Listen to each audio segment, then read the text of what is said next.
Election commission KP जे वॾे वज़ीर पारां नंढी चूंड दौरान सरकारी ऑफिसरनि खे धमकियुनि ॾियण जो नोटिस वरितो आहे।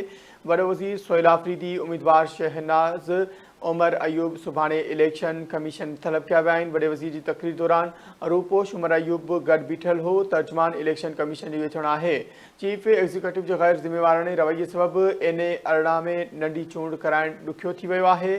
केपी जे इलेक्शन कमिश्नर खे IG केपी ऐं चीफ सेक्रेटरी सां फौरी मुलाक़ात जी हिदायत कई वई आहे। इलेक्शन कमीशन केपी जे वॾे वज़ीर पारां नंढी चूंड दौरान सरकारी ऑफिसरनि खे धमकियूं ॾियण जो नोटिस वरितो। वॾे वज़ीर सोहेल आफरीदी उम्मीदवार शहनाज़ उमर अयूब सुभाणे इलेक्शन कमीशन तलब कया विया आहिनि। वॾे वज़ीर जी तक़रीर दौरान रूपोश उमर अयूब बि गॾु बीठल हो। चीफ एग्जीक्यूटिव जे गैर ज़िम्मेवाराने रवैये सबबि NA 18 में नंढी चूंड कराइण ॾुखियो थी वियो आहे। केपी जे इलेक्शन कमिश्नर खे IG केपी ऐं चीफ सेक्रेटरी सां फौरी मुलाक़ात जी हिदायत कई वई आहे। वॾे वज़ीर जी तक़रीर दौरान रूपोश उमर अयूब जो गॾु बीठल हो। चीफ एग्जीक्यूटिव 2 जी गैर ज़िम्मेवार रवैये सबबि NA 18 में नंढी चूंड कराइण ॾुखियो थी वियो आहे।